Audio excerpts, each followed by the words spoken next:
2023 यानी सत्ता के सेमीफाइनल का साल। विपक्ष को अभी फाइनल की लड़ाई के लिए खुद को तैयार करना है।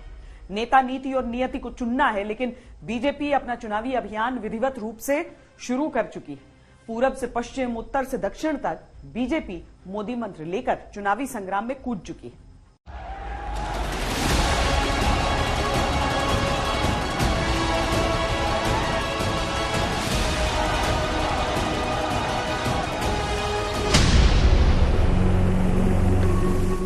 देश के सामने कोई चुनौती होती है तो देश की जनता का भरोसा भाजपा पर होता है।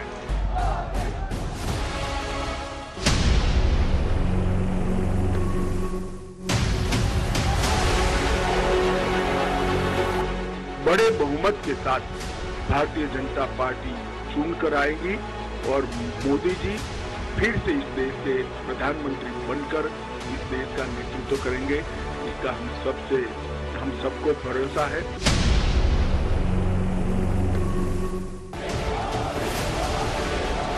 देखिए, ये जरूर प्रधानमंत्री जी ने कहा कि चुनाव में 400 दिन है, तो हमारे इस कार्यकाल की सेवा के लिए हमारे पास 400 दिन शेष है।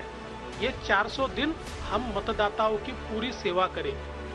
उन्होंने स्पेसिफिक ये समाज या वो समाज ऐसा न कहते हुए सारे समाज, जितने मार्जिनलाइज समाज है, सबका उल्लेख किया।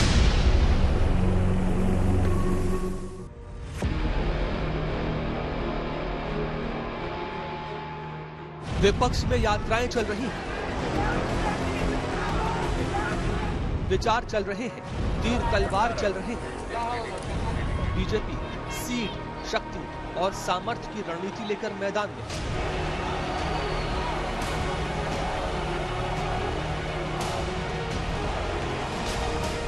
राष्ट्रीय कार्यकारिणी में प्रधानमंत्री मोदी ने जीत का मंत्र फूंक दिया।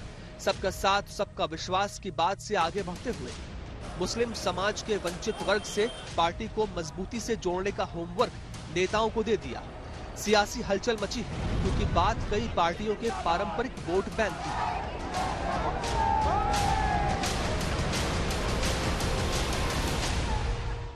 ये भारत जोड़ो यात्रा का असर है उन पर। हम लोग यहाँ 122 दिन से कन्याकुमारी से रोज 23-24 किलोमीटर चल रहे हैं। माननीय प्रधानमंत्री जी ने जो बात कही है कि उनके वर्करों को सभी वर्गों में जाना चाहिए, तो कम से कम उनके बयान से ये तो स्पष्ट हो गया कि भारतीय जनता पार्टी एक वर्ग में नहीं जाती है। बीजेपी ने आजमगढ़ लोकसभा सीट के उपचुनाव और रामपुर विधानसभा उपचुनाव में जीत दर्ज की तो बड़ा इशारा मिल गया। मुस्लिम वोट को अक्सर बीजेपी का विरोधी माना जाता है, लेकिन मुस्लिम बाहुल्य सीटों पर विजय ने नया सियासी समीकरण बीजेपी को समझा दिया। प्रतिक्रिया मुस्लिम समाज से भी आई। मैं सबसे बड़ी बात स्वागत करता हूं प्रधानमंत्री जी का कि 78 साल बाद इस समाज का ख्याल आया। मैं बहुत बहुत मुबारकबाद देना चाहता हूँ जी, बहुत बहुत मुबारकबाद देना चाहता हूँ। 75 साल हो गया। हाँ, प्रधानमंत्री जी जो कहे हैं इससे बड़ी खुशी हुई है हम लोगों को। हाँ, उनका नारा जो है सबका साथ, सबका विकास, हाँ, सबका विश्वास, इसको लेके चलेंगे और सबको एक नजर देखेंगे।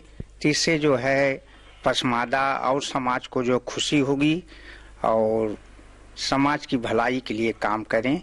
अगर प्रधानमंत्री की नीयत सही है तो सबसे पहले उनको लोकसभा में, राज्यसभा में, काउंसिल में, विधानसभा में, और सबसे बड़ी बात है कि सरकार में उनको स्थान दें। अगर वो सही मानों में पसमानदा और जो कमज़ोर वर्ग के लोग हैं उनके लिए उनके मन में, उनके दिल में कोई जगह है, हमदर्दी है, तो पहले ये करके वो दिखाएं। ये सिर्फ चुनाव में लोगों को भ्रमित करने के लिए इस तरह की बातें करने का कोई अर्थ नहीं है। मुस्लिम वोटर्स के बीच बीजेपी के कार्यकर्ताओं को जाने और उन्हें खुद से जोड़ने का मोदी मंत्र इसीलिए बीजेपी को आत्मविश्वास में भर देता है। क्योंकि अब तक विपक्षी दलों की बड़ी ताकत मुस्लिम वर्ग का वोट बैंक है। अगर बीजेपी इस बार इसमें सेंध लगाने में कामयाब हो गई तो 2024 में बीजेपी की बढ़त विपक्ष पर और भी बढ़ सकती है। जिसकी नींव आदरणीय प्रधानमंत्री जी ने भारत की राजनीति में रखा है और वह है विकासवाद, विकास की कहानी, सबका साथ, सबका विकास, सबका विश्वास और सबका प्रयास। इस मूल मंत्र को लेकर जिस अथक प्रयास के साथ आदरणीय प्रधानमंत्री जी ने गुजरात की जनता, देश की जनता की सेवा की है, वह हमको प्रचंड जीत में दिखती हुई दिखाई देती है। बीजेपी को 2009 में आम चुनावों में 4% मुस्लिम वोट मिले थे। 2014-2019 में 8% वोट। 2024 के आम चुनावों में अगर मुस्लिम मत प्रतिशत बीजेपी के पक्ष में थोड़ा भी बढ़ा तो विपक्ष के लिए चिंता की बात होगी। हिंसा, नफरत, डर की कोई जगह नहीं होनी चाहिए। तमाम मेन स्ट्रीम पार्टी जो नॉन बीजेपी हैं तकरीबन वो स्वागत कर रही है, जुड़ रही है। जनता दल यूनाइटेड और नीतीश कुमार आधी अधूरी एकता के पक्षधर नहीं है। न्याय और अहिंसा का संदेश सिर्फ मौखिक रूप से नहीं हो सकता। बीजेपी को फायदा सीटों के स्तर पर भले ही कम हो, लेकिन विपक्षी दलों को नुकसान अधिक हो जाएगा। तो पहला तो स्टेप यही होना चाहिए कि एक क्लियर कट इंस्ट्रक्शन होने चाहिए कि किसी भी कम्युनिटी के खिलाफ कोई भी लीडर स्टेटमेंट ना दे और सभी को जोड़ने की कोशिश की जाए। 2024 के मोदी एजेंडे में पसमानदा, बोहरा समाज के मुस्लिमों के अलावा वंचित वर्ग के लोग भी हैं। पहली बार वोट डालने वाले नौजवानों के सामने शासन, सेवा और संकल्प का भाव पहुंचाना भी इसी में शामिल है। नजर है नए वोट बैंक पर, ताकि 2024 में हैट्रिक लगे तो जोरदार हो।